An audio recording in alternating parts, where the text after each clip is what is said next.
Bonsoir mesdames, bonsoir mesdemoiselles, messieurs, bonsoir. On est encore tous ravis de vous avoir avec nous. La grande famille de Zouk TV, on est tout content de vous avoir. Surtout que ce soir, nous allons parler d'un sujet qui fait débat, comme ceux qu'on connaît chez nous, mais surtout un sujet qui va certainement vous amener à penser à vos propres motivations, vos propres projections.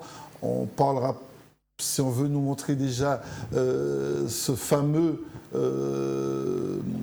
panier qui va certainement montrer un peu l'image et le contenu de notre discours ce soir, le retour à la terre. Est-ce que vous considérez qu'il s'agit pour nous de valeurs sûres dans lesquelles nous sommes engagés, ou alors avez-vous le sentiment que c'est un peu comme le reste, une sorte d'effet de mode et qui est réservé à un certain nombre de personnes dont on pourrait même penser que ce sont des élites?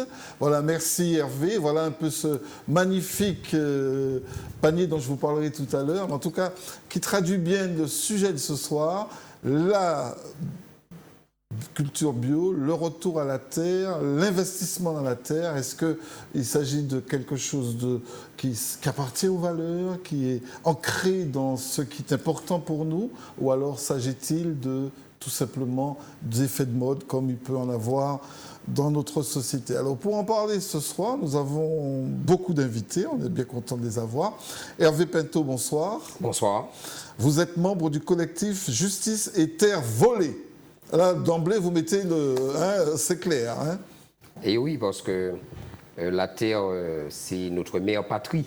Oui. Donc la terre, c'est la vraie richesse. Par conséquent, nous nous battons. Enfin, nous avons monté un collectif parce que nous sommes plusieurs à être victimes justement du vol de notre terre. On en parlera. Hervé, je sais que vous êtes déterminé. Vous avez d'ailleurs une posture militante. On sent bien que vous avez des choses à dire à ce sujet. Gérard Nivens, vous aussi, vous êtes membre de ce collectif de terre volée. Oui, on a volé votre terre à vous? Oui, tout à fait. La moitié, pas la totalité, mais la moitié. La moitié, on essaie de nous voler la moitié. La moitié de votre terre à vous ou la moitié de la terre du pays? Familial, c'est un terrain familial. D'accord, vous nous racontez tout ça, voilà. Et vous nous direz surtout l'objet de votre combat pour rattraper cette moitié. D'accord. Joël Auguste Charlery, bonsoir. Bonsoir. Vous êtes, directeur de l'association Développement des Cultures et des Solidarités, on l'appelle ADESCO, ils sont à Saint-Esprit. Vous êtes, vous aussi, retourné à la terre? Absolument, je crois que le retour à la terre, c'était quelque chose de très important dans mon parcours professionnel, parce que je suis à la base éducateur spécialisé, et voyons toutes ces personnes éloignées de l'emploi, seul dispositif qui pouvait les aider et les accompagner aussi à se développer, c'est un retour à la terre. Alors, je rappelle justement que ce panier qu'on a vu en début d'émission, c'est un produit de votre association, puisqu'il s'agit d'une entreprise d'insertion, en tout cas d'un projet d'insertion. Vous avez des personnes éloignées de l'emploi et qui cultivent des produits que vous dites bio. On parlera de ça aussi. D'ailleurs, mon premier retour, ma première question ira à notre sociologue qu'on connaît maintenant, Moïse. Ce retour au bio, ça veut dire quoi ça, d'un point de vue sociologique? Ça vous a pas étonné, ça quand vous avez commencé vos études, je parlais qu'on ne parlait pas encore bio. C'est un peu récent par rapport à mes études, en vérité. Je trouve qu'au contraire, justement, ça marque une attente des gens, d'une envie, de quelque chose d'un peu plus authentique. Peut-être aussi de se réapproprier un peu la terre, les produits de la terre, etc. Bon, sachant quand même qu'aujourd'hui, nous sommes une journée particulière, je voudrais mettre le doigt dessus. Nous sommes le 27 avril 2016, c'est-à-dire 168 ans après l'abolition de l'esclavage, du dernier décret de l'abolition de l'esclavage qui a eu lieu en métropole et qui après est parti vers les Antilles. Donc je trouve intéressant que nous retournions vers la terre, justement, que ce soit pour parler de ses fruits, de son travail, de la richesse, du bien-être, parce que c'est ce qu'il y a derrière, que ce soit du point de vue de la terre que l'on perd, puisque quand même depuis cette date-là, il y a beaucoup de personnes qui revendiquent une réparation, souvent par la terre. Donc nous sommes aujourd'hui dans cette situation qui nous permet de revenir à quelque chose d'un peu plus naturel, d'un peu plus authentique, ce que je vois comme panier. Mais alors justement, Hervé, Gérard et Joël, qu'est-ce qui vous a poussé à ce retour? Est-ce qu'il s'agissait de quelque chose que vous portiez dans les tripes, ou alors est-ce qu'il s'agit d'une revendication identitaire? C'est quoi ce retour à la terre, cette volonté de vous accrocher presque, Gérard, parce que vous dites on m'a volé une moitié? Qu'est-ce qu'il y a derrière tout ça? Alors, puisque vous me posez... Parce que quand vous étiez enfant, vous étiez déjà dedans Puisque vous me posez la question, oui. je rebondis sur quelque chose d'essentiel que le sociologue vient de dire. Il parle de l'abolition de l'esclavage. Or, justement, dans le cas précis qui me concerne, eh bien, mon arrière-grand-père, parce que là, je suis en train de revendiquer une terre qui appartient à mon arrière-grand-père. Et mon arrière-grand-père, il est né en 1838. Voici son titre de propriété. Donc, je ne sais pas si la caméra peut faire un gros plan dessus. C'est quand même c'est important. Donc, il est né en 1838. Donc, il a connu 10 ans d'esclavage. On peut imaginer qu'il est né esclave. Tout à fait. Voilà. Non, c'est 1838. Et il achète en 1874. Donc, ça veut dire qu'à l'époque, eh bien, peu de temps après la date qu'on nous dit, on nous dit que c'est 1848, mais peu de temps, il achète 16 hectares. Et donc, c'était un chercheur d'or. C'est comme ça qu'il a acheté, parce que j'ai fait des recherches. En fait, il avait acheté la terre, non pas pour la travailler, mais pour ce qu'elle pouvait contenir comme métal précieux. Non. Il était chercheur d'or. Il a été en Guyane, et il a ramené beaucoup d'or en Martinique. Alors, effectivement, il a bravé les éléments, il est allé en Guyane avec la forêt amazonienne, etc. Donc, on imagine les conditions dans lesquelles ces gens-là, parce qu'ils n'étaient pas seuls, mais il y en a d'autres qui faisaient ça aussi, les conditions dans lesquelles ils se rendaient en Guyane et ils ramenaient de l'or en Martinique. Il aurait pu faire du n'importe quoi avec son or, non, il a préféré acheter de la terre. Et il est mort en 1902.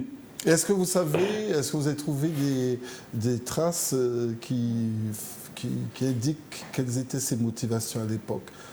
Pourquoi cette terre? Qu'est-ce qu'il voulait faire de cette terre en 1874? Alors, visiblement, je pense que lui et d'autres, parce que j'ai bien compris qu'ils étaient plusieurs, lui et d'autres, ils ont bien saisi le sens des valeurs, et notamment la terre proprement dit, puisqu'il aurait pu se contenter, on va dire, d'exploiter un lopin de terre quelque part. Non, il a voulu être propriétaire. Et donc, à l'époque, en 1874, il achète des mains de l'État, l'administration coloniale de l'époque. Et donc, il est mort en 1902, comme je disais. Il aurait pu vendre sa terre avant.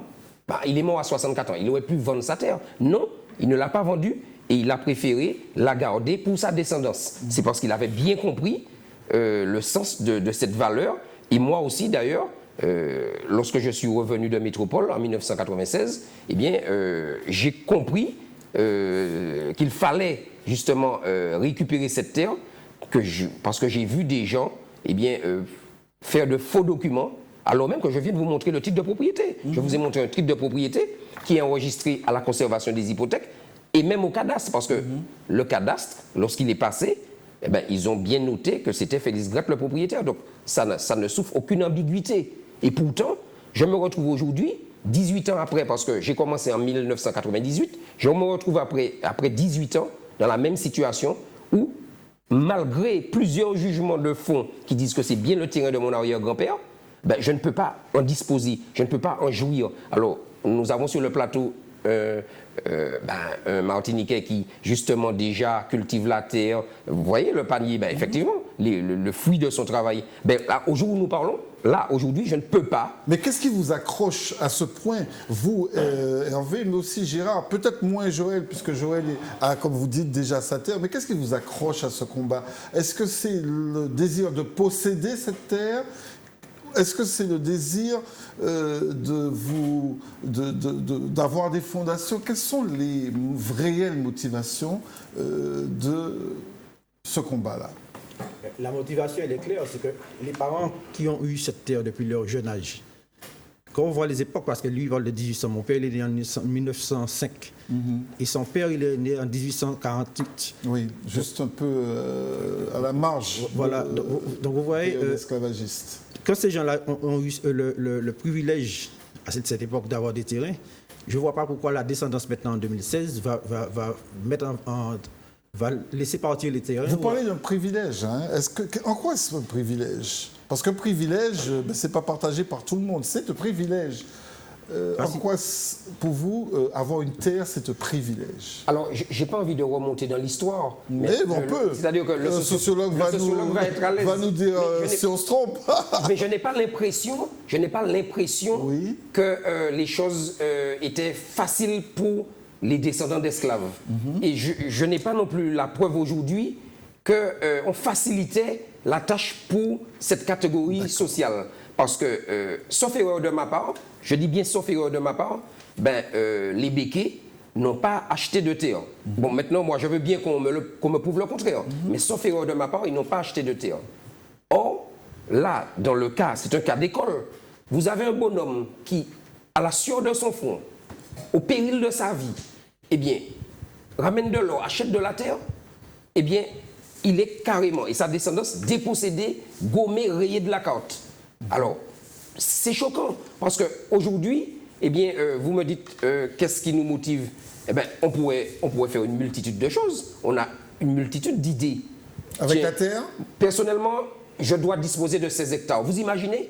1 hectare, c'est 10 000 mètres carrés. 16 hectares, c'est 160 000 mètres carrés. Est-ce que vous auriez eu des projets imaginez les projets qu'on peut faire. Fonciers ou agriculture? Mais on peut faire plein de choses sur 16 hectares. On peut imaginer une multitude de choses.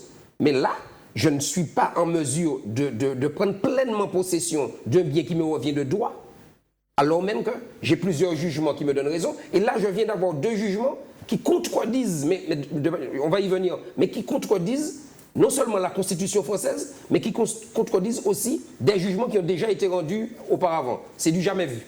Alors Joël, vous n'avez pas eu à vous battre pour avoir la terre. Cette terre sur laquelle vous travaillez, c'est une terre qui a été mise à votre disposition, que votre association a achetée? Alors, on n'a pas eu à se battre, mais il faut savoir que la terre où nous sommes, c'est quand même chargé d'histoire. C'est-à-dire qu'anciennement, c'était une habitation.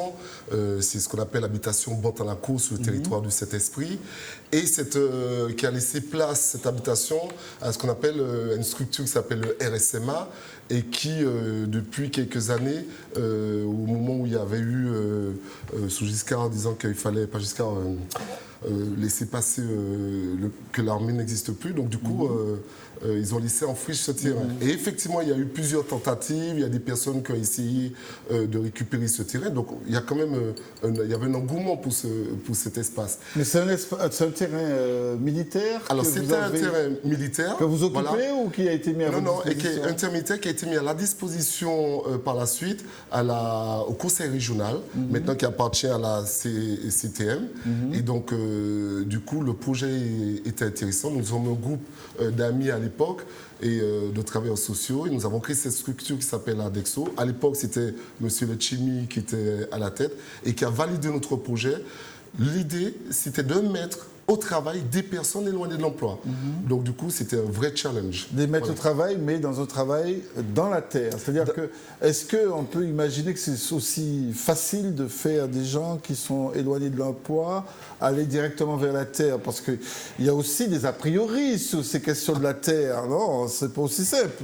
Oui, il y a des a priori de la même manière qu'il y a des a priori à la fois négatifs et positifs.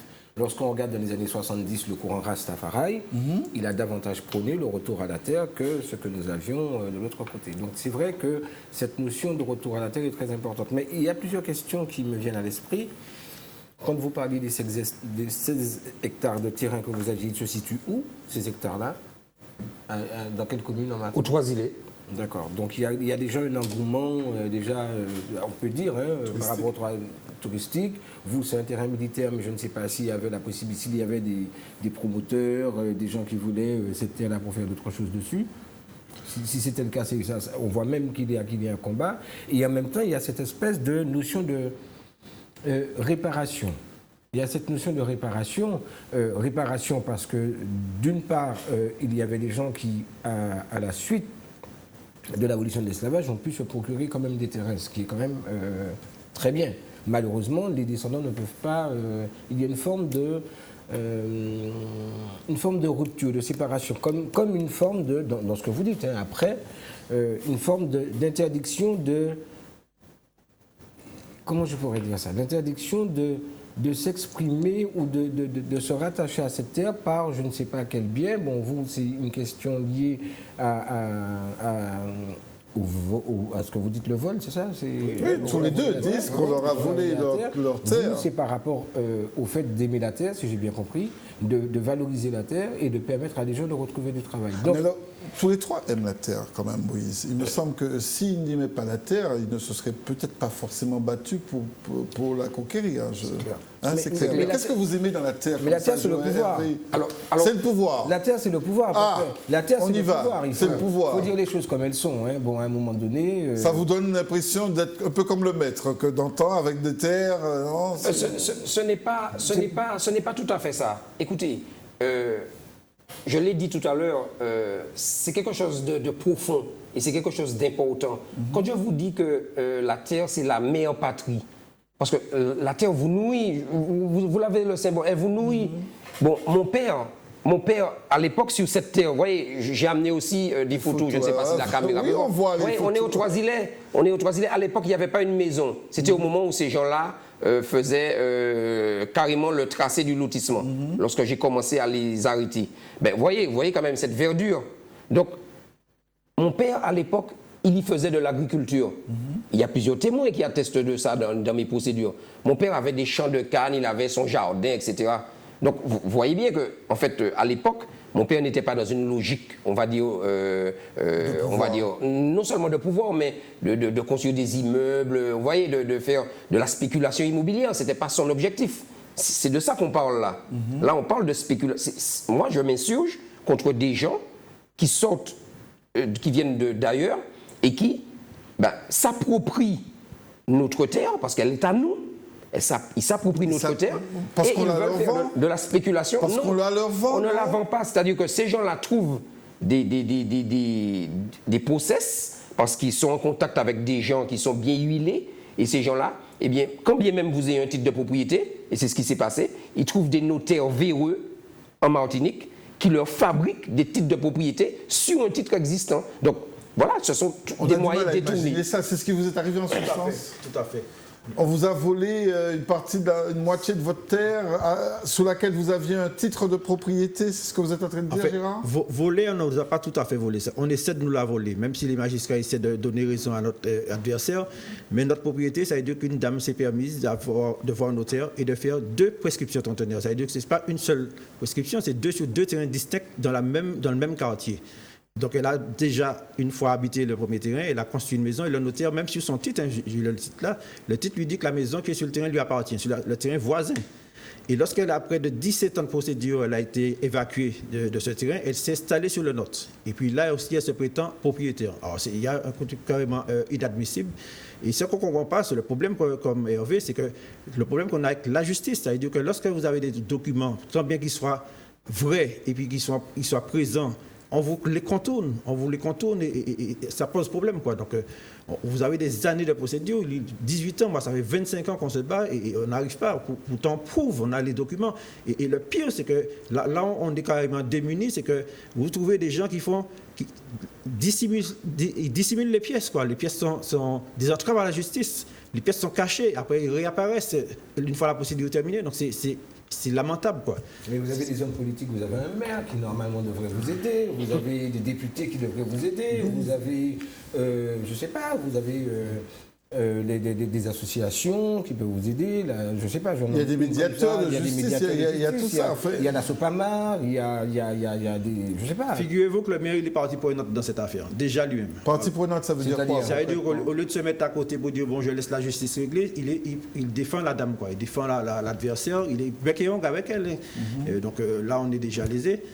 On a eu à faire des procédures pour annuler les permis de construire qui ont été établis. Malgré les annulations de permis de construire, les constructions continuaient au vu et au su des autorités, que ce soit préfecture, gendarmerie, parquet, même le parquet. Figurez-vous que lundi, je suis sorti du parquet, j'ai un procès verbal là. Donc, on a annulé, le procureur me fait... Alors ça, c'est carrément ubuesque. Ça veut dire que c'est la première fois que je vois ça. Un classé sans suite, il a fallu que j'aille le chercher à la police. C'est la première fois. Quand on vous classe une plainte, on vous l'envoie à part la poste et vous la recevez. Là, c'est la police qui m'a convoqué parce que c'était pour les plaintes que j'ai en cours, puisque j'ai un jugement. J'ai une plainte pour escroquerie au jugement qui est depuis 2013, auquel le parquet ne m'a jamais demandé à l'instruction dessus. Et je l'ai relancé à plusieurs reprises. Jamais j'ai eu de réponse. Et là, comme par hasard, on a fait une mobilisation devant la cour d'appel il y a 15 jours de cela. Et j'ai remis un document, un tract, à monsieur le procureur qui passait. Et de l'après-midi même, les policiers m'ont contacté pour me dire qu'il faudra venir pour affaire me concernant. En fin de compte, c'était ça, un classé sans suite de 2011. Vous vous rendez compte, la plainte a été classée en 2011 et je l'ai reçue en 2016 parce que j'étais en train de me mobiliser devant la cour d'appel. Mais qu'est-ce qui vous fait autant persévérer? Qu'est-ce qu'il y a de si important pour vous de récupérer cette autre moitié? C'est un peu le même compas d'Hervé, c'est pour ça qu'il a envie de répondre. Mais je pose la question d'abord à Gérard. Le problème, ce qui se passe, c'est que quand les parents, comme j'ai dit tout à l'heure, se sont évertués à avoir un bien. Donc c'est ce bien que vous défendez. Voilà, la mémoire des parents que je défends déjà au départ, c'est tout à fait normal. Elle passe par la terre pour vous, Gérard, la mémoire de vos parents. Mais si les parents ont laissé un bien, c'est qu'ils n'ont pas vendu leur bien. Oui. Ils ont eu leur bien quand ils étaient jeunes. Ils ont passé leur vie avec leur bien. Et maintenant, ils sont décédés. Normalement, la meilleure façon de les remercier, c'est que les enfants s'approprient le bien et fassent fructifier le bien, sans le vendre, sans faire des spéculations immobilières dessus. Je pense que c'est tout à fait normal. Vous êtes dans quelle commune? Aux Anses-d'Arlé. Pas très loin.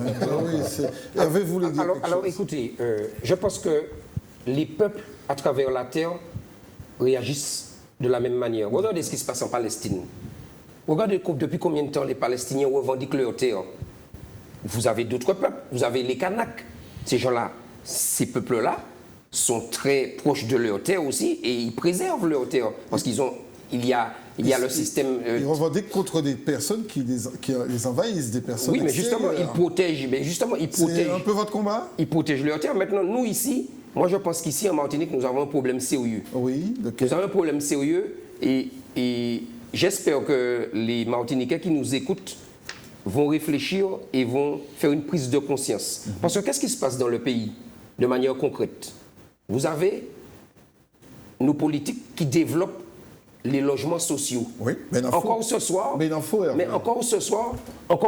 sur une grande chaîne que je ne nommerai pas, vous avez un délégué interministériel qui se vante de développer le logement social, qui devient une priorité, qui devient essentiel, sauf que le Martiniquais lui-même, eh bien, on l'incite, on l'invite à occuper le logement social et non pas à devenir propriétaire, à s'approprier la terre, justement, et on laisse des étrangers venir d'ailleurs et accaparer les terres les mieux placées, les terres en bord de mer, s'enrichir, faire de la spéculation, et le Martiniquais, en règle générale, ben, il est casé dans des logements sociaux. Et puis voilà, ben, les gens sont là, ils sont contents. Donc si je comprends bien ce que vous êtes en train de dire, parce que j'écoute, c'est terrible, voire même le combat titanesque.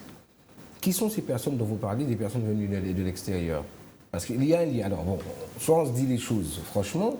Hein, et c'est un peu l'habitude dans la maison. Donc, de qui vous voulez parler? Est-ce que vous voulez parler des métropolitains, du blond, d'Africains, d'Haïtiens qui ont donné la terre, de personnes du Maghreb, du Qatar? À qui il s'agit de qui sont ces personnes qui, d'après vous, veulent vous taire comme ça là? Alors écoutez, moi je n'ai aucune difficulté avec ça. Là, je parle d'un cas concret, mon cas, mais il y en a d'autres. Ben, je me bats depuis 18 ans pour récupérer mon terrain et je me trouve actuellement à me battre face à deux promoteurs, enfin, un qui est ultra puissant, qui vit en France, qui vit dans le 44, d'ailleurs, dans le 49, pardon, dans le 49, un promoteur. Et donc, ce monsieur ne cesse de m'attaquer depuis 2013, de m'attaquer devant les tribunaux. Je ne suis pas loin d'une dizaine de procédures contre ces gens-là, parce que ces gens-là n'ont aucun scrupule, n'ont que faire de mon arrière-grand-père qui est esclave lui-même et de sa descendance, ils n'ont que faire de ça. Ce qui les intéresse, c'est ni plus ni moins faire continuer la spéculation immobilière, parce que j'ai arrêté 6 de leurs constructions sur la propriété de ma famille, et ce qu'ils veulent, c'est s'enrichir. Ce sont des gens qui viennent de métropole, et qui se font de l'argent. Cette dame qui est la complice du promoteur, ces gens-là font de la location saisonnière. 1300 €, nous l'avons vu sur le terrain, 1300 € la semaine, ils se font de l'argent. Et tout le monde trouve ça normal. Personne enfin, vous avez parlé tout à l'heure des élus. Nous avons des élus, et c'est vrai. Nous avons des élus. Nous avons un problème. Je le dis. Nous avons un problème avec nos élus en Martinique. Parce que nos élus, eh bien, on n'a pas la sensation, on n'a pas le sentiment qu'ils sont là pour nous représenter, pour nous aider, parce que la difficulté est énorme. Mais est-ce qu'ils vous ont au moins entendu quand vous êtes... Mais ils nous entendent parce que nous sommes sur les zones... Et qu'est-ce qu'ils vous disent? Concrètement, on ne voit rien. Ils parlent, ils font des déclarations. C'est vrai, c'est facile de faire des déclarations. Est-ce qu'ils s'engagent? Mais je ne vois aucun engagement, je vous le dis comme je le pense. Aucun engagement concret. Il ne s'agit pas de parler, soit sur une radio ou une télé, il faut agir. Agir, ça veut dire quoi? Ça veut dire que lorsqu'on est à la tête d'un grand groupe politique, on a le pouvoir d'interpeller le gouvernement, parce que là, dans le cas que je présente, il y a des violations graves, des violations extrêmement graves de la Constitution. La Constitution, c'est le droit suprême au-dessus des lois organiques et ordinaires. Et là, je n'arrive pas à comprendre comment nos députés ne réagissent pas. Mais au-delà des députés, parce que bon, on est, c'est vrai, dans un système politique de représentation, il y a quand même la population. Bon, c'est vrai qu'on en a le plaisir de vous avoir dans Psychose aujourd'hui, Moïse et moi, mais vous en avez parlé autour de vous, à la population de cette situation. Est-ce que vous avez le sentiment que votre combat, à vous deux, même à vous, Joël, est-ce que c'est un combat qui est porté par le peuple, ce choix délibéré pour la terre? Vous voulez parler? Oui, donc c'est vrai que je comprends le combat des camarades. Hein. C'est vrai que nous, la chance que nous avons, c'est d'avoir pu bénéficier de 5 hectares de terre. Et c'est vrai que... c'est peut-être des terrains de personnes, hein, au point où on en est. C'est peut-être des gens qui... ouais, on ne sait pas, parce qu'effectivement, il y avait pas mal d'enjeux. C'est vrai que le projet... On ne sait jamais. Mais pour l'instant, c'est vrai qu'il y avait une famille qui s'appelle les Byron. Je ne sais pas si vous avez entendu parler, qui était là. Et c'est vrai qu'on a, avec les amis, on a réussi à les faire partir parce que le projet était beaucoup plus intéressant. Mais c'est vrai qu'il y a des enjeux au niveau de la terre. La terre, c'est l'identité. C'est-à-dire, c'est l'identité. C'est-à-dire que moi, dans l'éducation que j'ai eue, j'ai un père qui était agriculteur, producteur de bananes du côté du Vauclair, ma mère qui était dans l'enseignement spécialisé, mais passionnée par la terre sur la commune du Saint-Esprit. Je crois qu'on est habité par ça et c'est ça que j'essaie de faire passer au quotidien avec mes salariés et les personnes éloignées de l'emploi. L'identité, c'est quoi? C'est-à-dire quand on est attaché, quand on vous entend d'un breton, vous parlez des métropolitains, quand ils arrivent, ils sont fiers de dire qu'ils sont bretons. Vous avez parlé des Palestiniens, ils sont fiers de dire qu'ils sont palestiniens. Je crois que nous aussi, il faut qu'on puisse dire que nous sommes fiers d'être martiniquais, fiers d'être spiritains, fiers d'être du Cossais, fiers d'être foyers, et ça passe forcément par la terre. C'est-à-dire qu'on ne peut pas être gens sans terre. On ne peut pas être gens sans terre. Et je vais vous dire quelque chose. Attendez. Je vais n'importe où dans le monde parce que j'aime voyager, je vais en France, etc. Je n'ai aucun problème sur mon identité martiniquaise. On me dit de quelle origine vous êtes. Eh bien, je dis je suis d'origine martiniquaise parce que je suis attaché à ma terre Martinique. Et c'est pour ça, et c'est ça que j'essaie de faire passer auprès des personnels de l'emploi. Eh bien, ça paye. Parce que quand on sait d'où, quels sont... si vous ne savez pas... quand on sait d'où on vient... Voilà, si vous ne savez pas où vous allez, rappelez-vous d'où vous venez. Eh bien, c'est important. Je crois que c'est important de dire qu'on est attaché à cette terre. Enfin, une petite pause, je parce que nous avons quelqu'un, parce que vous savez que c'est aussi un débat, c'est vrai que c'est passionné sur le plateau, il y a quand même des personnes au 71 27 07 qui ont aussi le droit de s'exprimer. C'est le cas de cette personne. Bonsoir. Allô? Oui, bonsoir. Bonsoir, messieurs. Bonsoir. Je pense que le débat est très chaud, mais si vous parlez toujours entre vous et les téléspectateurs n'ont pas le temps de vous expliquer des cas qui sont très reconnus en Martinique. Alors, allez-y, Monsieur Pinto, je tiens à vous dire, je me mets derrière ce que je dis. Au Trois-Villets, la commune qui a le plus de magouilles pour les vols de terrain des gens. Non, on va pas aller là. Oui. Et il y a autre chose aussi. Nous avons certaines sociétés où que les gens se cachent derrière le droit humain. Le droit humain est là pour pouvoir aider les plus démunis, pour faire reconnaître le bien et le mal, pour donner aux gens la possibilité, enfin, tout compte fait, ce sont des gens qui sont socialement parlants, qui sont là pour faire avancer, nous reculer. Et on constate, en Martinique, il y a des gens qui sont dans ce côté-là et qui profitent entre eux pour les magouilles. Je peux vous dire qu'il y a aux Trois-Îlets des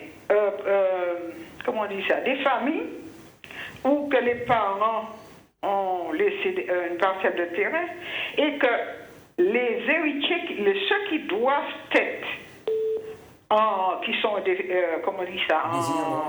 dans le besoin, se trouvent dans les locations et les petits-enfants construisent à la place des héritiers.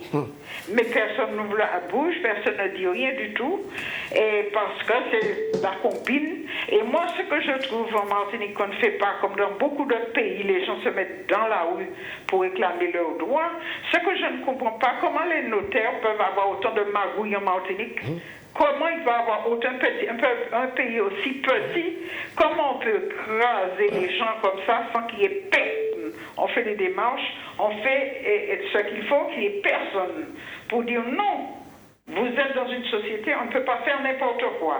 À l'Ancimitan, il y a des gens qui sont sortis du Vauclin pour mettre presque les propriétaires même de terrain dehors, pour que tous ces gens qui se donnent de directeurs de pêcheurs et ceci, en disant qu'ils sont pêcheurs, ils ont le droit de mettre les gens dehors sur leur terrain pour pouvoir aménager la partie des pêcheurs de l'Ancimitan. Est-ce que vous seriez... beaucoup de magouilles aux Trois-Îlets. Est-ce que, en élargissant, en ne restant pas seulement sur la situation de Trois-Îlets, est-ce que vous seriez, vous, de ce combat-là, c'est-à-dire faire en sorte que je me batte vaille que vaille pour ma terre? Moi, pour la... Ah, elle est partie. Ah, vous n'êtes pas parti au moment où je vous pose la vraie question.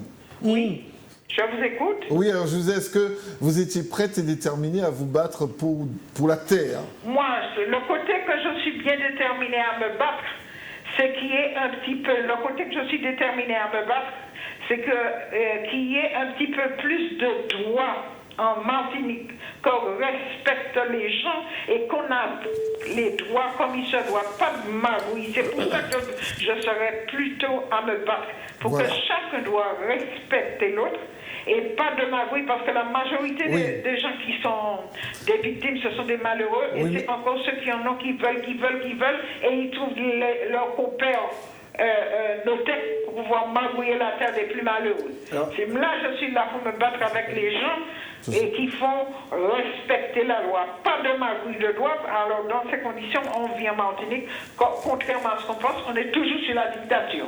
Mais ce n'est pas des élus, la dictature. Hein. C'est tout l'entourage et toutes les combines qui fait que ce sont des dictateurs. Quel est votre prénom? Bonsoir. Ah. Elle est partie, mais bon, elle est restée dans le fond en général sur les...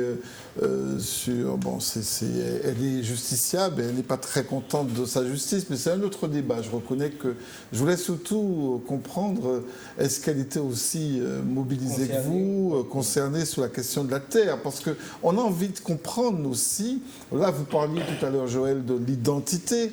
On a aussi envie de comprendre qu'est-ce qu'il y a derrière tout ce combat.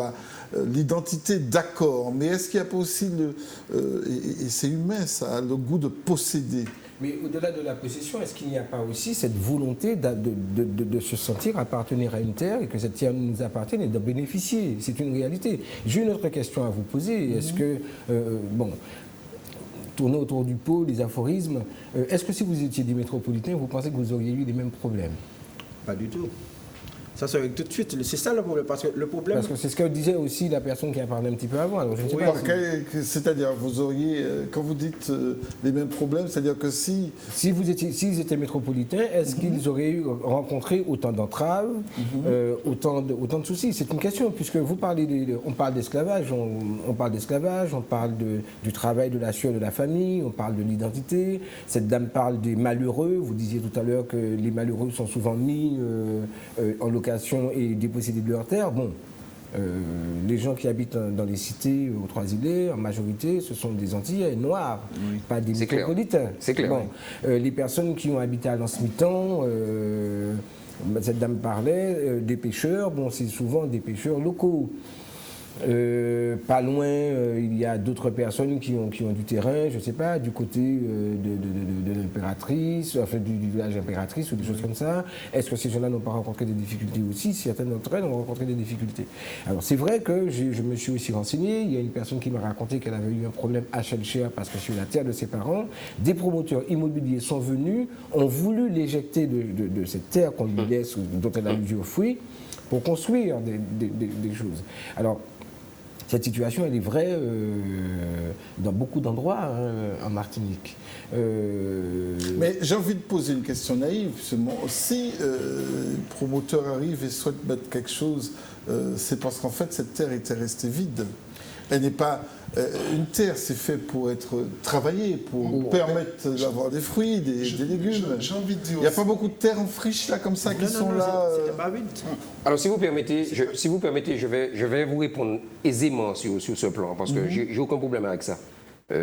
Vous parlez de terres qui restent en friche. Oui, alors, moi, je fournissent pas des bons produits. Moi, je pense que nous devons, à ce moment-là, nous référer au droit. Parce que, vous savez, à plusieurs étapes de notre vie, eh bien, nous avons différentes situations. Vous avez des gens comme moi qui sont quand même relativement jeunes. Bon, j'ai 47 ans, mais il y en a qui sont relativement jeunes et donc qui ont la force de l'âge. Et puis à un moment donné, et c'est le cas de mon père, parce que mon père, c'est un grand agriculteur, il a fait beaucoup de choses tout seul. Mais à un moment donné, eh bien, vous êtes rattrapé par le poids des âges, etc. Donc, on fatigue. Et donc, à ce moment-là, eh bien, forcément, on n'a plus le même dynamisme. Seulement, référons-nous au droit, justement, parce que le droit est clair. On ne peut pas partir de n'importe quelle direction. On parle de la terre, c'est de ça qu'on est en train de parler. Oui, on parle de cela. Et la terre, la propriété, c'est un droit fondamental. Et c'est un droit qui est reconnu par la Constitution. Nous sommes d'accord. J'ai amené les éléments. Nous sommes d'accord. Je n'ai pas besoin de faire de longues phrases. Mais il y a des gens qui sont beaucoup de la terre, qui se disent le bien de la terre reste à la terre, moi je fais autre chose avec ma vie. Oui, les gens peuvent dire ça. Seulement, c'est la liberté. Les gens peuvent dire ça. Seulement, la Constitution, elle dit ça, tient trois phrases, trois lignes. Voilà ce qu'elle dit, la Constitution. La Constitution, le droit suprême, elle dit que la propriété étant un droit inviolable et sacré, nul ne peut en être privé, si ce n'est lorsque la nécessité publique, légalement constatée, l'exige évidemment et sous la condition d'une juste et préalable indemnité. Voilà ce que dit la Constitution.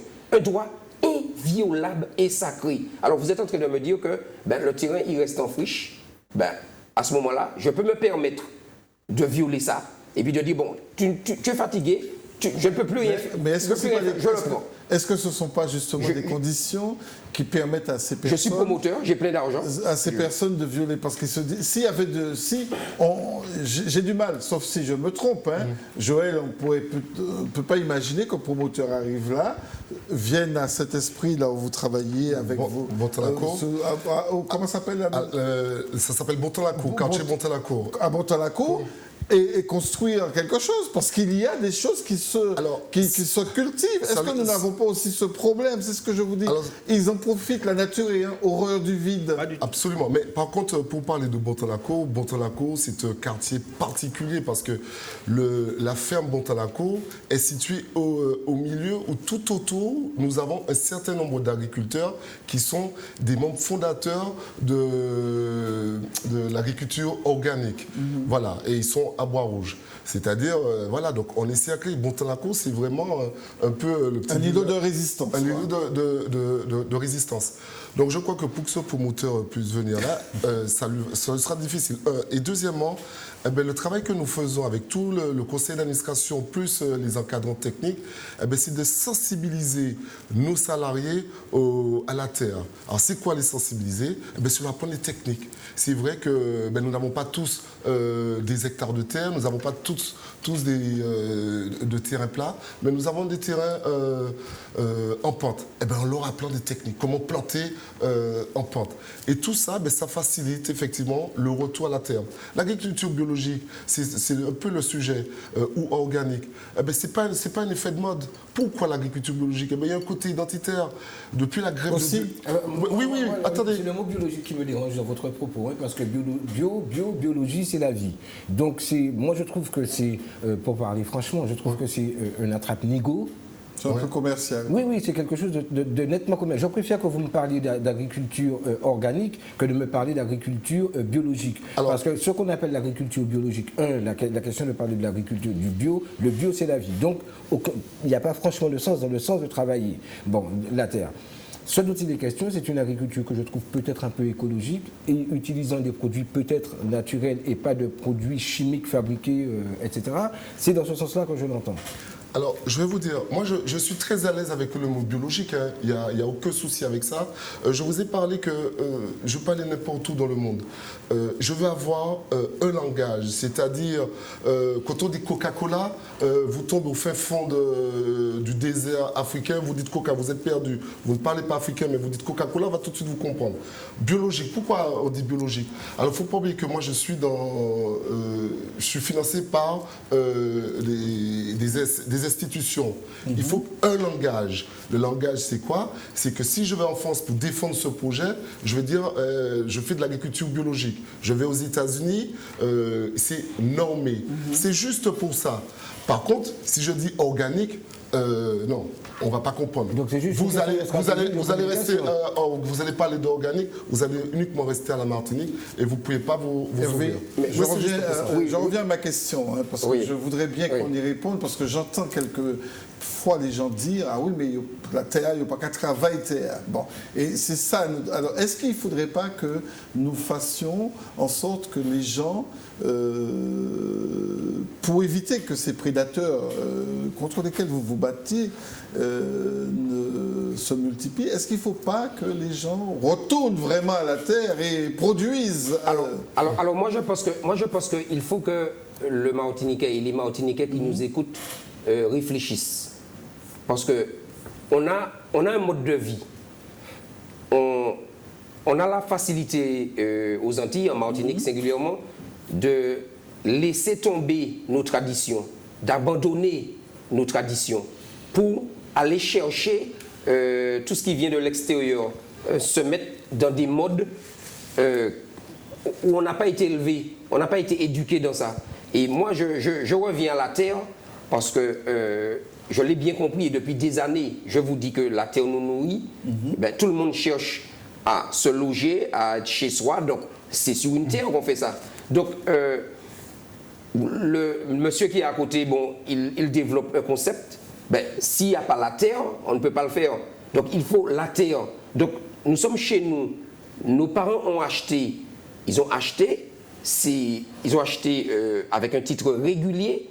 Donc, le droit, à savoir la Constitution et aussi le Code civil, fait qu'on ne peut pas déposséder quelqu'un, quand bien même, parce que là, je réponds à votre question directement, quand bien même cette personne aurait laissé cette portion de terre en friche pendant un laps de temps, soit qu'elle a vieilli, qu'elle est malade, qu'elle est morte, qu'elle est morte, oui, aussi, parce qu'elle est morte, mais elle a laissé des héritiers. Donc ça veut dire... Ils ne sont pas toujours d'accord. Non, mais quand bien même s'ils ne sont pas d'accord, la loi prévoit des dispositifs de manière à ce que la succession puisse être réglée. C'est prévu par la loi. Donc des gens qui viennent d'ailleurs, qui n'ont rien à faire dans un héritage, dans une succession, ne peuvent pas venir s'imposer et venir déposséder les ayants droit. Et c'est ça le problème. Et pour aller plus loin, ce n'est pas normal qu'en Martinique, la justice, parce que voici un jugement, là, nous sommes en 2016, la justice, la justice en Martinique viole la Constitution, alors que je dis bien que ça fait 18 ans que je me bats, tout le monde est au courant, viole la Constitution pour favoriser un promoteur. Un promoteur au nom de quoi? Au nom de la théorie de l'apparence. Je le dis sur votre plateau, la théorie de l'apparence. C'est quoi cette théorie de l'apparence? Alors justement, mais c'est quelque chose d'inédit.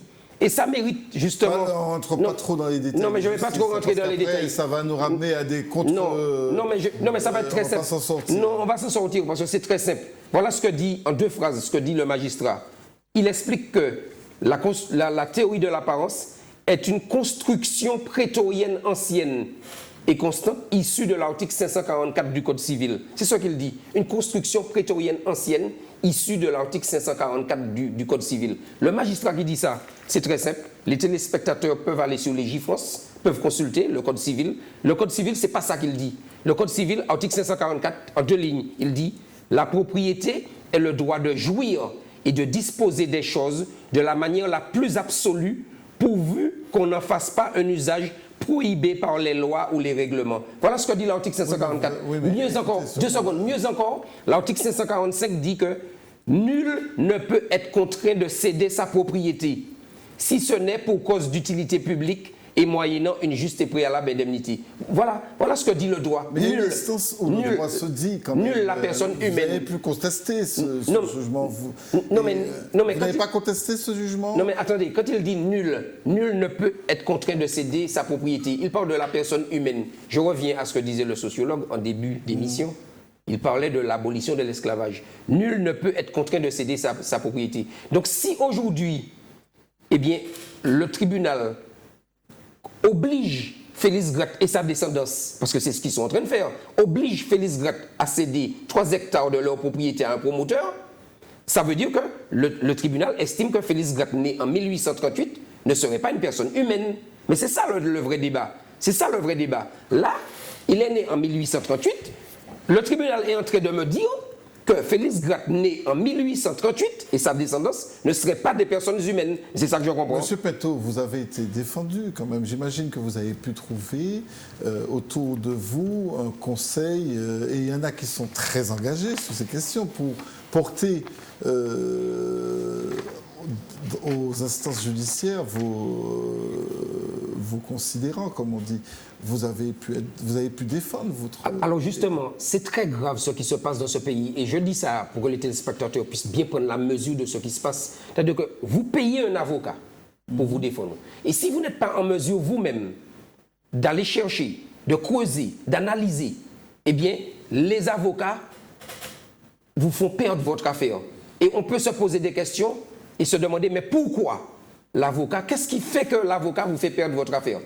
Je vous laisse comprendre tout ce que je veux dire à travers ça. Et c'est très grave. Mais le magistrat qui fait ça, il est assermenté. C'est quand même quelqu'un qui ne peut pas faire du n'importe quoi, même s'il est libre. L'avocat aussi est assermenté. Oui, mais le magistrat, parce que la décision, elle est prise par le magistrat. Quand un magistrat viole la Constitution, viole le Code civil et donne la primeur à un promoteur, c'est quelque chose d'hyper grave. Mais attention, en me condamnant au passage à 53 000 euros. Parce que le magistrat me condamne, je dis bien, me condamne au passage à 53 000 euros sur la base de la théorie de l'apparence. C'est extrêmement grave ce qui se passe. Oui. Mais alors, vous êtes aussi en collectif, c'est-à-dire que vous avez pu, en dehors de cette bataille judiciaire, vous savez que ça va prendre du temps, hein, la justice en France, elle est plutôt lente.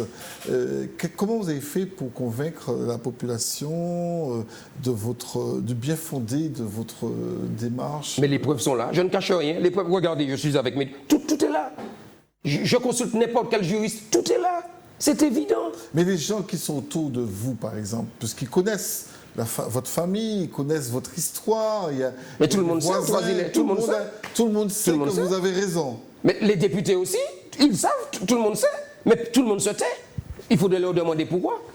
Figurez-vous, dans mon affaire, à la Cour d'appel, en 2013, j'ai eu à voir un magistrat parce que j'ai demandé à voir le premier président parce que nous avons fait des requêtes. Il n'a pas il n'a pas suivi le dossier. Et les requêtes, justement, lui signifiaient de veiller à ce que le déroulement soit bien fait dans cette affaire parce que nous avons eu quand même 23 années de procédure en notre défaveur.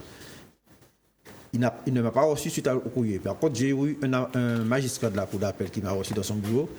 Et lui m'a dit verbalement que les pièces que détient mon adversaire sont fausses. La Cour d'appel sait que les pièces sont fausses. Vous vous rendez compte? Alors je demande à ce magistrat, mais pourquoi vous n'avez pas dans mon sens alors? Il m'explique comme ça que oui, il ne peut pas. Enfin, en gros, il ne me l'a pas fait, il m'a dit, mais il m'a laissé entendre qu'il ne peut pas désavouer un collègue à lui, quoi. Voilà comment ça se passe. Alors, ils savent que les pièces sont fausses, mais on vous fait perdre 25 années de procédure. Figurez-vous encore ce qui est plus grave, c'est que ce jour-là, je suis passé au tribunal, on n'avait pas de dossier pénal. La Cour d'appel a demandé à 3 reprises au parquet de Fort-de-France le dossier pénal, ils ne l'ont pas vu. Ils nous ont condamnés et jugés sans avocat et sans dossier. Et là maintenant, comme par hasard, les dossiers sont réapparus, parce que je vous dis, lundi, j'étais à la police et ils ont trouvé le dossier qu'ils ont classé sans suite en 2011. C'est quand même grave, ça. Et vous n'avez pas pensé une fois, bon, je dis ça comme ça, hein, comme un peu pour dans le 44 en Loire-Atlantique, ou l'aéroport de Notre-Dame des Anges, vous n'avez pas pensé à un moment de dire, tiens, je vais occuper le Poitiers qui m'ont mais c'est ce que nous avons commencé à faire au Troisième. Vous avez bien entendu sur les médias. Non, mais sur les médias. Je ne sais pas, Hervé, non. Tous les dimanches, nous bloquons les gens qui... Parce que je ne l'ai pas dit tout à l'heure, mais avant, je vous ai montré la photo, avant qu'il n'y ait une maison dessus, j'ai alerté toutes les autorités de ce pays, la conservation des hypothèques, la chambre des notaires, monsieur le maire. J'ai attaqué les 15 premiers permis de construire pour éviter d'en arriver là. Eh bien, on m'a méprisé, on m'a rionné.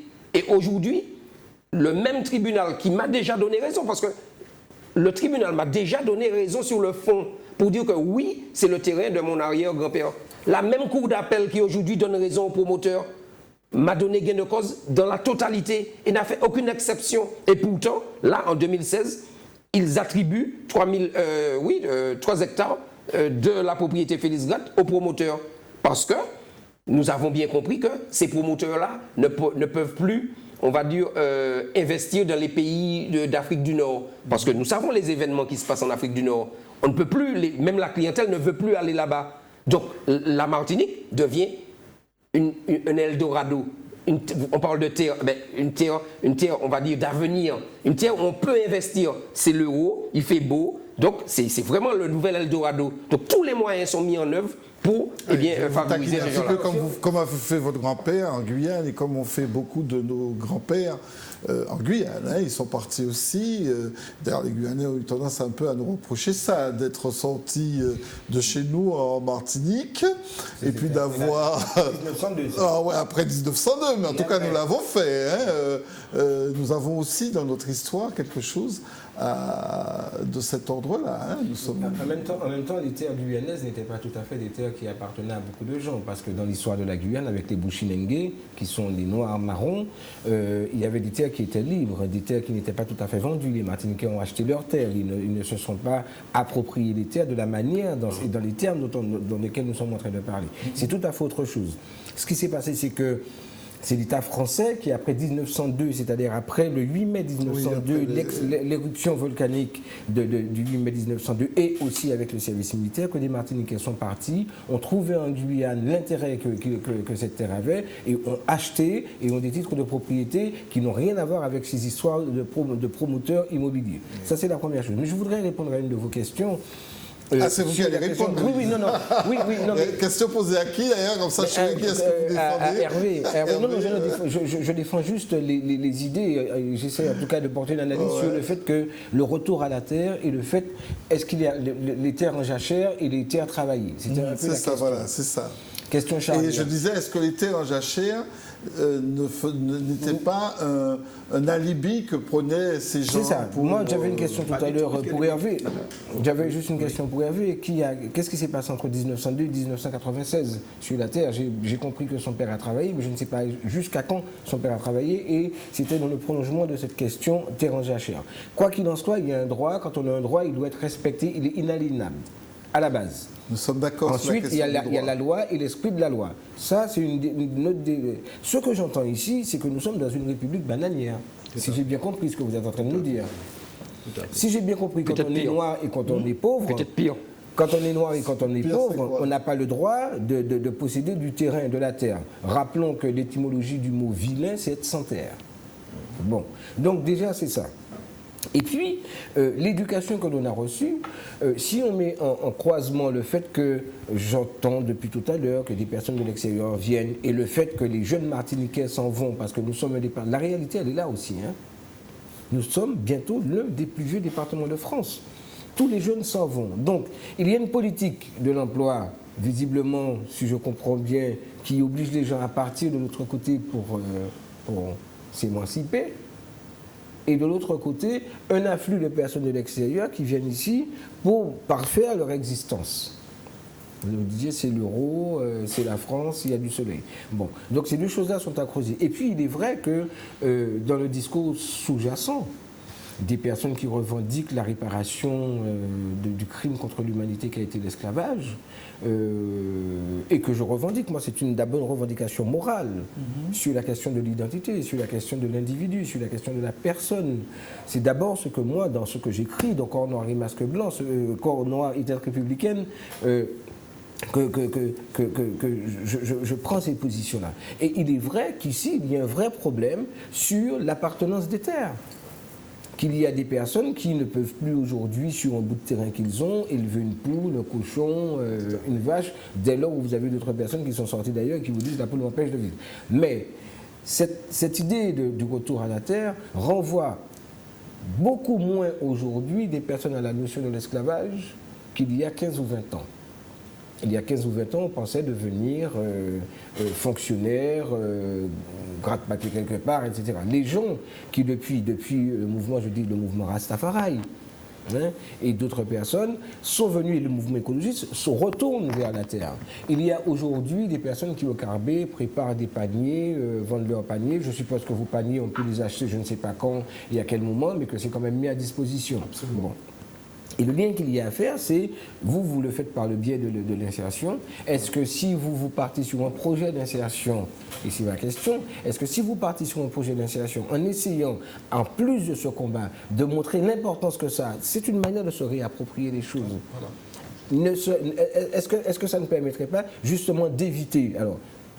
Sauf que Hervé a l'air de faire de son combat un combat idéologique. Hein? On est bien d'accord que pour vous, c'est une question de principe, c'est une question idéologique au sens système de valeurs. Pour vous, c'est un principe non seulement légal, hein, puisque vous faites référence à la Constitution française, mais vous faites aussi référence au fait que c'est la terre de vos ancêtres et que vous y tenez. C'est bien ça? Alors, je suis martiniquais. Vous savez, nos ancêtres nous disaient, j'ai toujours entendu ça, jeune. Ça qui tao tao, ça qui pas tao.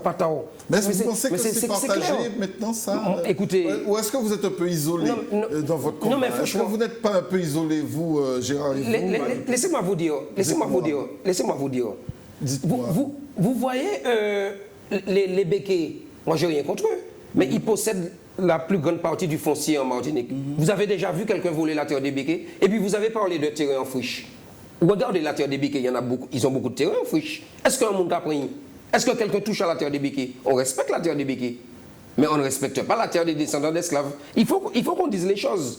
Donc pour vous, le retour à la terre serait ça veut dire quoi, ça de principe, de valeur du ça veut dire quoi? Alors ça veut dire que parce que nous sommes descendants d'esclaves, eh ben, on doit tout accepter que les gens spéculent sur notre terrain, et puis la terre des béquets, ben, on n'y touche pas. Alors je vous ai posé mais il y a un problème. Non pas pour vous embêter, c'était simplement pour introduire justement la question qu'on a posée à ces personnes dans la rue, en leur demandant à quoi ça correspond ce retour à la nature, à la terre. Est-ce que c'est ancré comme pour vous là, dans un système de valeurs, donc de façon quelque chose de très idéologique, très dans les tripes, ou alors il s'agirait simplement d'un phénomène de mode? Alors je vous invite à écouter un peu ce qu'ils ont dit et de regarder quelques morceaux choisis.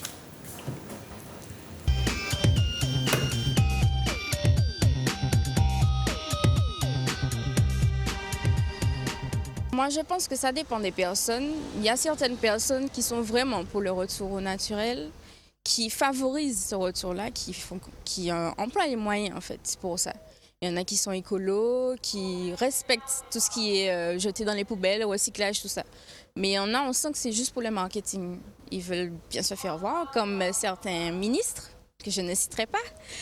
Et au niveau même de la COP 21 conférences quand même, pour faire un retour naturel, quand même, on voit où ça en est. Donc pour moi, c'est plus du marketing qu'un vrai retour naturel. Pour certains, ça peut être considéré comme du marketing. Pour d'autres, pour ma part, je trouve que c'est sincère parce que j'ai toujours suivi cette voie-là, un petit peu le mouvement Rastafari, un petit peu. Rester dans le bio, c'est pas une mode. Parce que si on regarde nos grands-parents, on peut les considérer comme dans la mode alors. Puisque là, ils ont fouillé d'achigno, ils ont mangé papaye, gratin papaye. Donc ça, c'est pas une mode. Ça a toujours été. C'est que juste que les médias le communiquent majoritairement et massivement. C'est pour ça qu'on a cette impression. Donc il faut juste respecter les personnes qui prennent le choix de rester dans cette attitude bio et aussi cette attitude nappy, puisque maintenant c'est un peu associé le bio et le nappy. Donc il faut juste respecter ceux qui font ces bons choix-là, d'avoir une alimentation saine et équilibrée, et laisser les personnes qui veulent aller au fast food, manger une autre alimentation, voilà. Mais c'est vrai que pour certains, ça peut être considéré comme du marketing, mais quand on mange sainement, c'est pas du marketing. Il n'y a pas de sincérité dans ça. C'est la mode, c'est pour dire, bon, moi, je mange en bio chez moi. Tandis que c'est vrai, moi, ce qui sort dans la terre, c'est vrai. Mais est-ce que la terre est propre? J'ai moins un spécialiste me répondre. Est-ce que la terre est propre? Avec tout ça de produits cancérigènes qu'on met dans la terre, est-ce que la terre est propre? Ça, c'est à quoi de manger bio? La terre n'est pas propre en lui-même. Il faut mieux que vous préparez tes affaires chez toi. Si vous avez un morceau de terre, mais cette histoire de me dire que manger tout bio dans les centres communs, ça c'est des conneries. Moi, je ne crois pas dans ça. C'est à vous de consommer ce que tu dois faire chez toi, non pas au centre commercial ni au marché, parce que tout c'est du gars à la main. Oh, c'est moitié-moitié peut-être, parce que les gens, avec tout ce qu'on entend, les cancers, les choses comme ça, les gens ils veulent revenir un peu plus au naturel. Et puis il y a aussi l'effet de mode, les deux sont réunis, quoi. Les deux c'est compatible, quoi. C'est la peur et l'effet de mode en même temps, quoi. C'est plutôt la mode, parce que le bio, je ne vois pas ce qui est bio, parce que nous, quand on était gamins, on allait prendre le fumier dans le parc du mulet, du cochon, du machin, pour mettre dans nos légumes. Moi, je dis que ça, c'était du bio. Mais maintenant, ce qu'on nous donne pour du bio, je pense que c'est de la foutaise. C'est pour faire acheter les gens, mais ce n'est pas vrai. Alors nous n'avons qu'à manger convenablement, acheter ce que nous devrions acheter, les légumes et des trucs comme ça, faire notre salade et puis ne pas manger tout ce qui se trouve dans le magasin. Nous avons, des fois, on nous élève une petite poule, nous tuons notre poule et nous mangeons bien. Moi, je pense que c'est à double tranchant, en fait. Parce que je pense qu'il y a des personnes qui sont sincères dans leur démarche, qui sont vraiment, depuis toujours, qui ont toujours voulu manger bio ou qui se mettent à réaliser certaines choses et à changer leurs pratiques.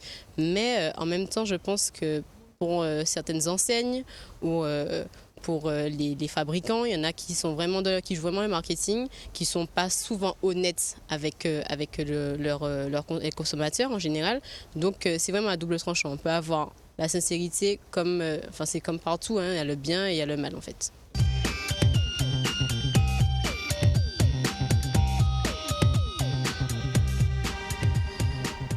Messieurs, vos réactions de la culture bio, apparemment, pour les gens, ils n'y croient pas trop, ils pensent qu'il vaudrait mieux avoir chacun son petit lopin chez soi. Ça renvoie à votre combat.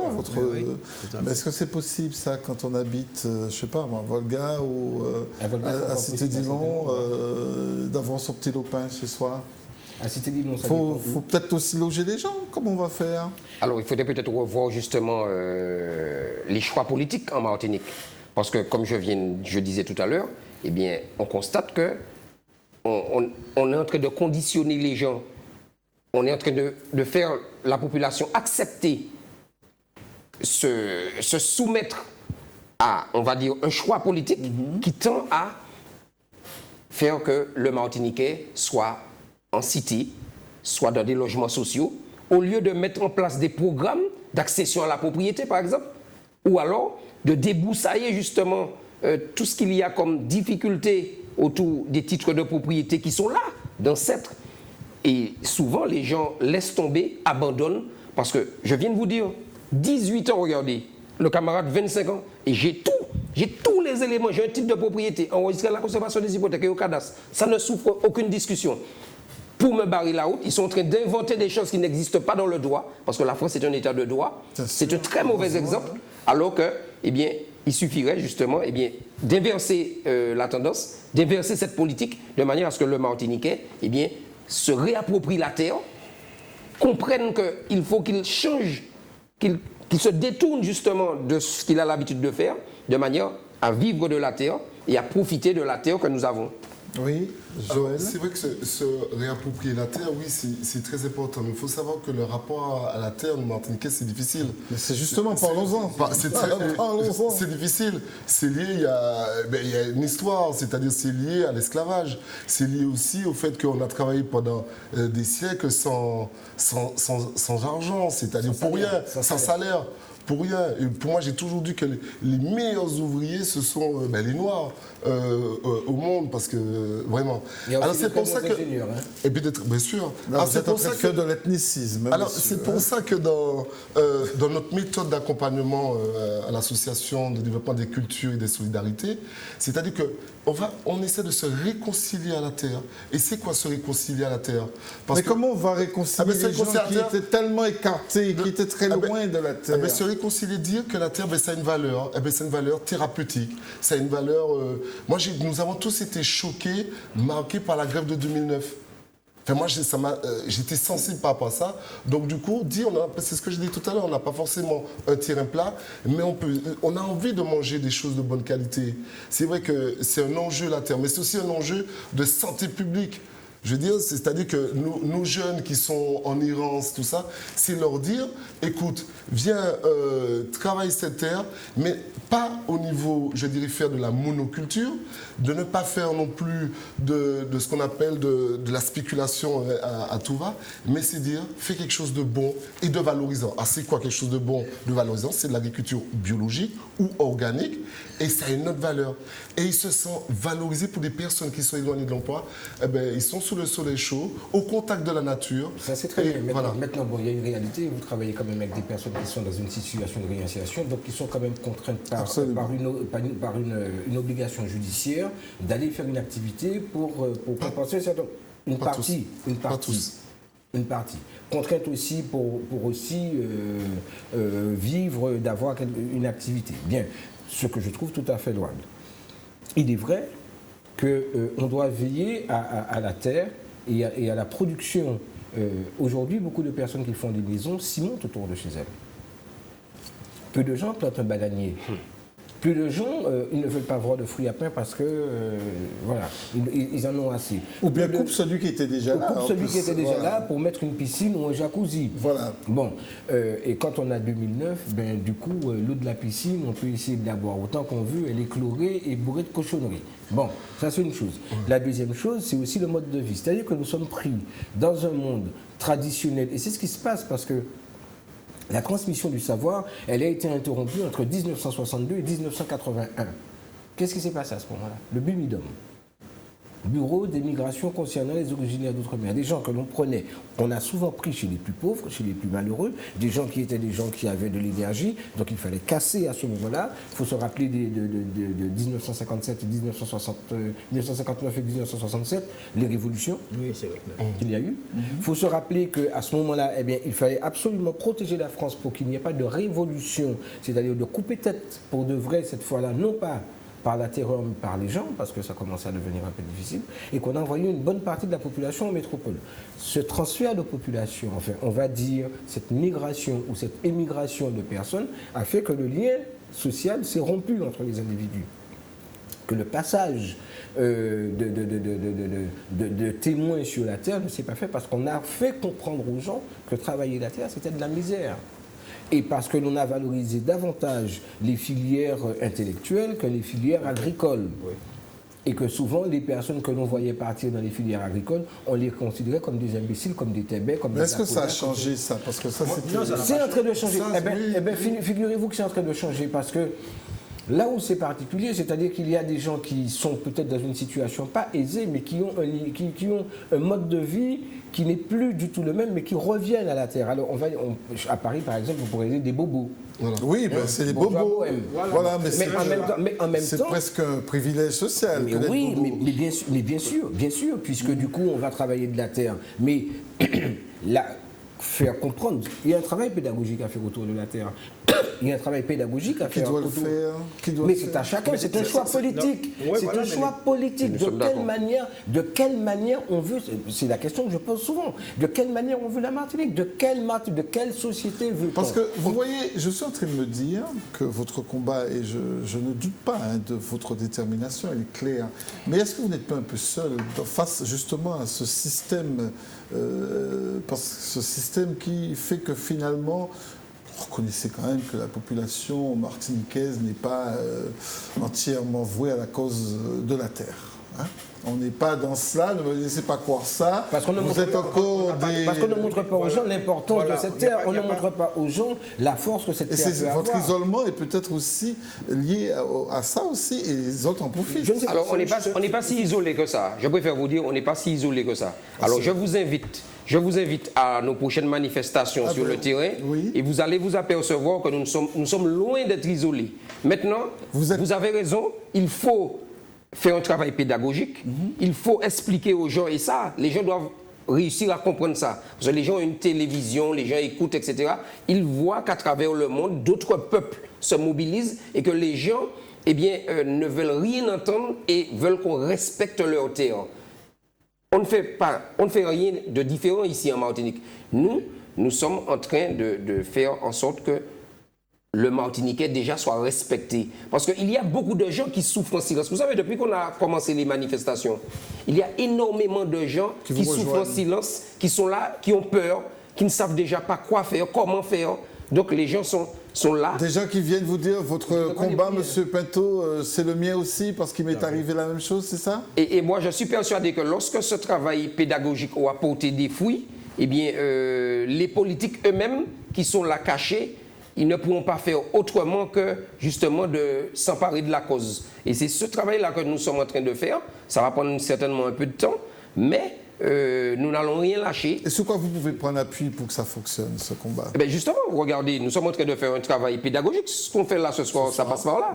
C'est-à-dire que les gens qui nous écoutent, ils comprennent aisément que passer sa vie en cité, c'est pas une fin en soi. C'est pas ça le bonheur. On a des enfants. On a des générations qui viennent, l'essentiel est la terre. Parce que vous avez parlé de l'alimentation, mais il n'y a pas que l'alimentation.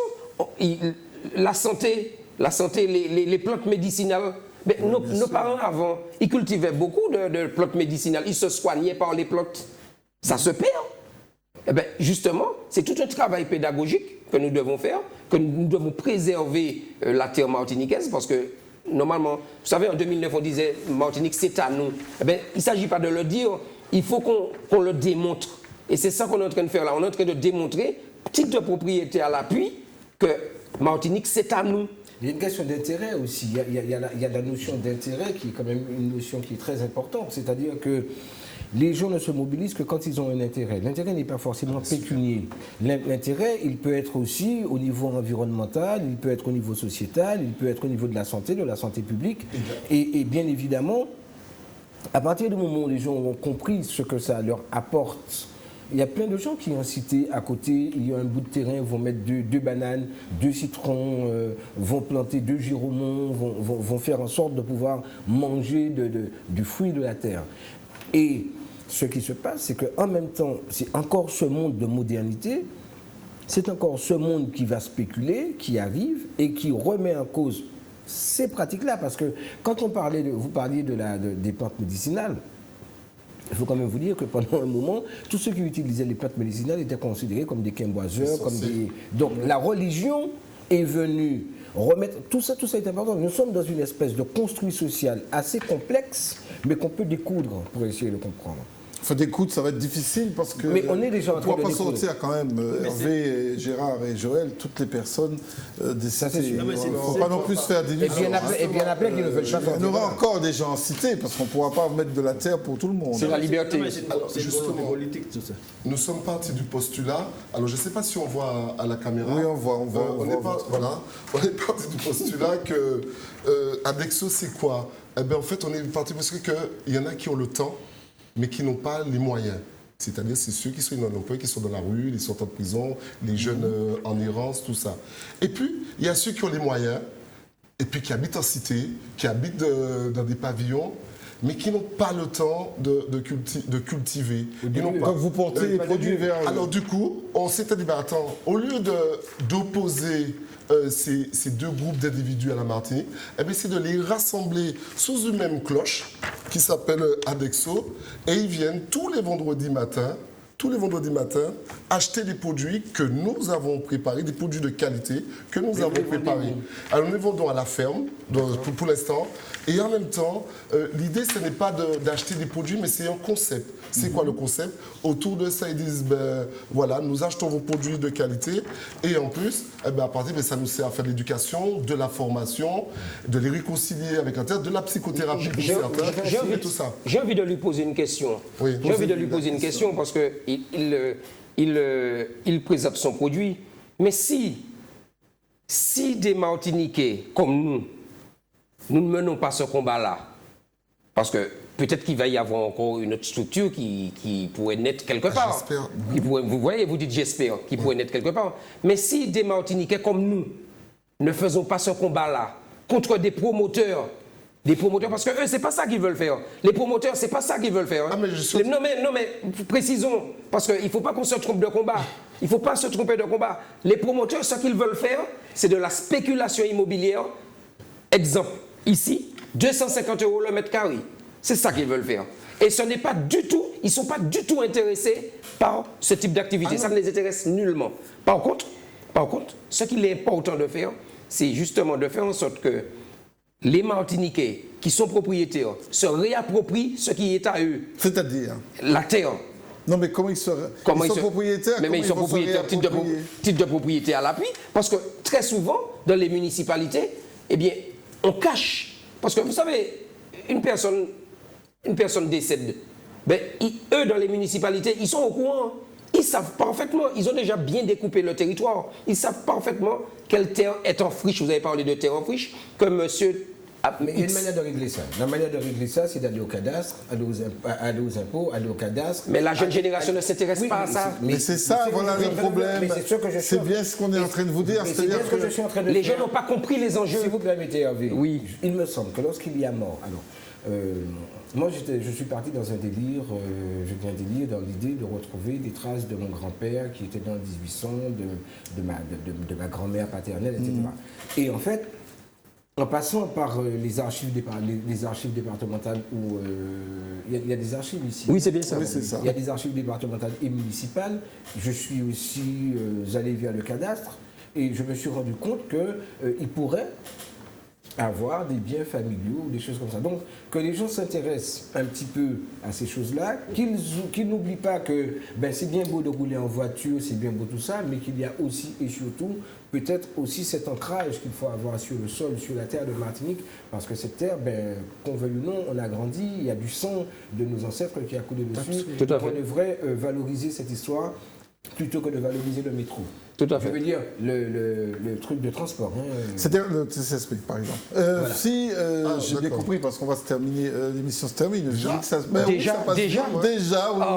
On a bien compris une chose, Hervé, Gérard et Joël, que vous étiez passionnés, mais il y aura quand même encore, et on est d'accord là-dessus, à convaincre cette majorité silencieuse-là qui n'a pas encore compris, notamment la jeunesse, peut-être puisque c'est elle. Mais comment vous comptez la toucher, cette jeunesse? Normalement, les politiques sont là pour ça. Ah mais non, comptez pas sur eux pour ça. Vous savez bien qu'ils sont pas là pour ça. C'est un devoir. Pour ça, et les jeunes, qu'est-ce qu'ils attendent? Ils attendent d'un tuteur. Vous êtes idéaliste. Vous pensez que c'est au rôle des politiques de faire ça? Il y a plein de jeunes qui travaillent dans les espaces verts. Peut-être c'est des ouvertures, peut-être leur permettre de venir travailler leur week-end un petit lopin de terre pour qu'ils puissent avoir leurs carottes, pour qu'ils puissent avoir, alors je finis, pour qu'ils puissent avoir leurs carottes, pour qu'ils puissent avoir leurs fruits. Il y en a plein qui le feraient. Il y en a plein de gens qui sont à Fort-de-France et machin, qui aimeraient sortir de Fort-de-France et faire ça. Est-ce qu'il est possible que sur les terres où vous êtes, de proposer ça à des gens et de faire en sorte que ça puisse... La question reste ouverte. Je sens que... C'est tout à fait possible, mais il faudrait avoir avec le NF qui nous bloque carrément nos terres. Voilà, mais ça c'est encore une autre histoire. Il faut déjà que nos droits soient reconnus aussi. Voilà. Il faut déjà que nos droits soient reconnus. En tout cas, nous avons été très contents de vous avoir et de comprendre aussi votre détermination. Merci à vous aussi. Vous avez dit que tous les dimanches on peut venir pour vous voir, vous occuper. Après le 1er mai, parce que là le 1er mai c'est dimanche, donc nous allons manifester... autrement, comme tous les travailleurs. Mais après le 1er mai, oui, vous êtes les bienvenus. Alors ça se passe où?